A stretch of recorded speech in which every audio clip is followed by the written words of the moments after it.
Some fancy bugger once penned that variety is the spice of life, and no place is this truer than in video games. I'm struggling to think of a game in recent memory that doesn't have at least some RPG elements, or at least some different options for general gameplay, but I've been thinking, a dangerous pastime I know, and it's led me to the following question: is too much variety a bad thing?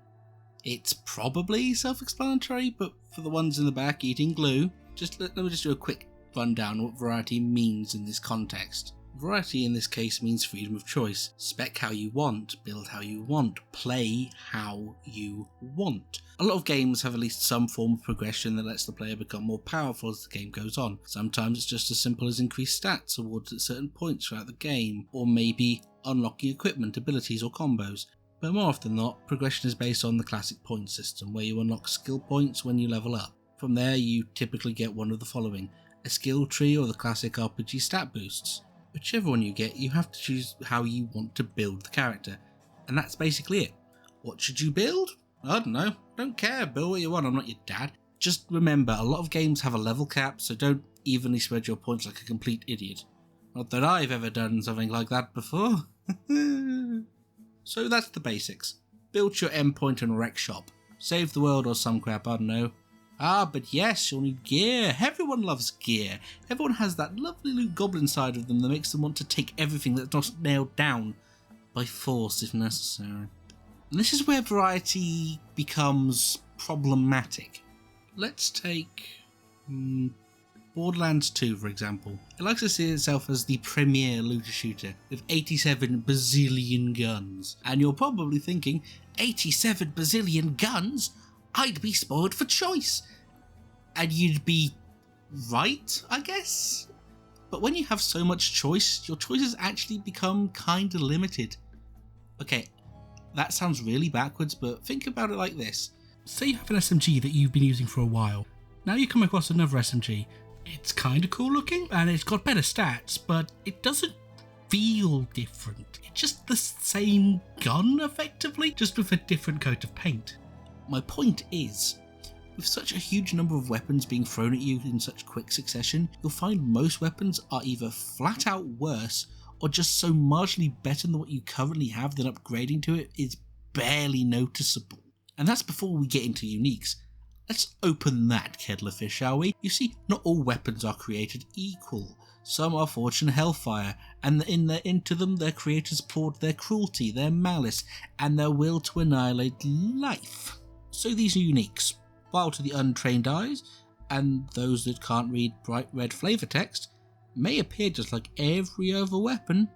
They're normally fit with some insane special effect that puts some head, shoulders, knees and toes over the competition. For easy visualization, most weapons Borderlands launches at your blank, unthinking face are DC tier, maybe B- if the stars align. Uniques? Oh, they're A or S tier, high B+ maybe. Nothing is just B, don't at me. All those other weapons are like filling up on bread before the main course. And it's not even like you have to go far out of your way to find a good chunk of them. A lot just come as quest rewards. Though, that being said, most of the best need grinding for against unique enemies, with no guarantee of dropping, which is annoying in its own right. Imagine having the perfect build and knowing having X super weapon would take it to 11, and they just don't effing drop it! But that's something for another time, I think. But it gets worse. So much worse. I mean, we've already talked about painfully incremental improvements from just weapon stats, but let me introduce to you the big daddy of gaming. The one, the only, the ARPG. The isometric ones. You think Borderlands throws crap at you quickly? These buggers have attached a hose to a septic tank and put pressure on high. You get so much armor, weaponry and assorted magic dropped at your feet, you could outfit an entire bloody army. But it's just equipment stats, right? It can't be that bad, can it? By the gods. You see, now you don't just have to think about if the weapon hits harder or if the armor protects all your squishy bits. You now have to think about if all the additional effects the blasted things have improve or nerf your build. Damage modifiers, ability point increases and or improvements, or just flat out stat increases. So now you have to fiddle with complicated mathematics and cost benefit analysis on your zappy magic sword bang game. Seriously game, if I wanted to do this, I'd be playing a city builder or be an actual accountant, and I didn't get my level 4 AAT to do that, thank you. Honestly though, it feels like a lot of the time the amount of equipment these games throw at you is just for shop fodder, which would be fine if the shops weren't selling mostly useless sodding garbage. Okay, so you've probably guessed from the last 6 minutes that there is in fact a point where too much variety becomes a chore rather than a bonus, but then that raises another question. Where's the tipping point? The answer is of course not that simple. Ultimately it comes down to personal preference, but seeing as this is my video, I'll give you my opinion in the most roundabout way possible. To start, let's look at a healthy middle point.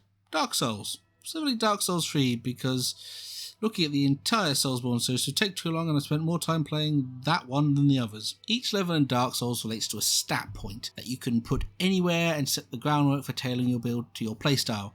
And then you can pick your weapons from a choice of lineup of 221 different murder implements, which for the vast majority can be infused for all your min-maxing needs. There are even DLC or boss weapons that, while strong, don't completely shove everything else off the table, since the nerf sellers.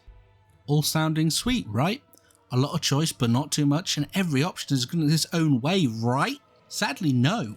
See, while there's a limited number of weapons, the weapons of the same class share the same moveset for the most part, which leads to a game of which does the most damage. And yes, a lot of the time the damage difference is negligible, and picking the option that isn't S tier isn't straight up gimping yourself, but in an invasion, that few points of damage can be the difference between a gank spank and a gang bang. And then you have weapons that trade damage for secondary effects, where they are either only ever used for that effect, or they are just so shocking, using them should be considered a goddamn challenge run. And finally, the magic system.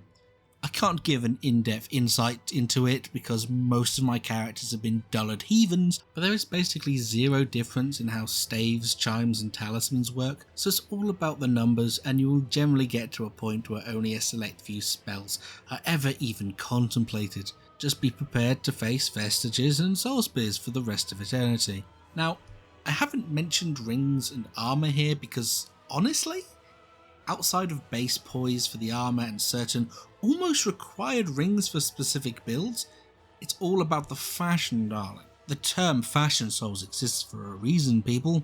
Ultimately, while it doesn't have the same oversaturation issues of the other games mentioned, it does suffer quite a bit from redundancy, which means we need to go smaller. And that means I get to talk about a couple of my favourite games of all time. Let's start with the least known of the two, shall we? Remnant from the Ashes, or as some say, Gun Souls. Remnant, when compared to its Souls-like contemporaries, only has a paltry 49 weapons in its name when you include DLC content. But you know what they say, it's not how big it is, it's how you use it. The joy of this relatively small arsenal is there's very little overlap in weapon selection.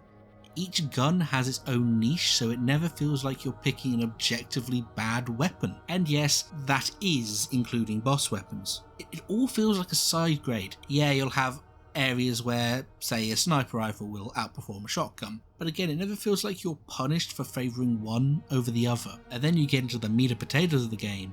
Builds! What? Not sold?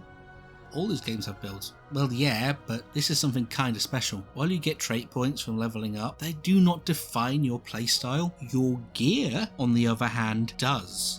All the armor, pendants and rings you find throughout the game have substantial effects that can let you build yourself into whatever you want and turn your weapons from solid to an unholy abomination that breaks at least 4 whole chapters of the Geneva Convention. Want to be a sniper that can implode a target's head before it even knows what's happening? You can do that. Want to play a game of turret defense and obliterate enemies while never dropping low on health? You can do that. Want to replace the air in the vicinity with bullets fire in the wrath of God? You can do that.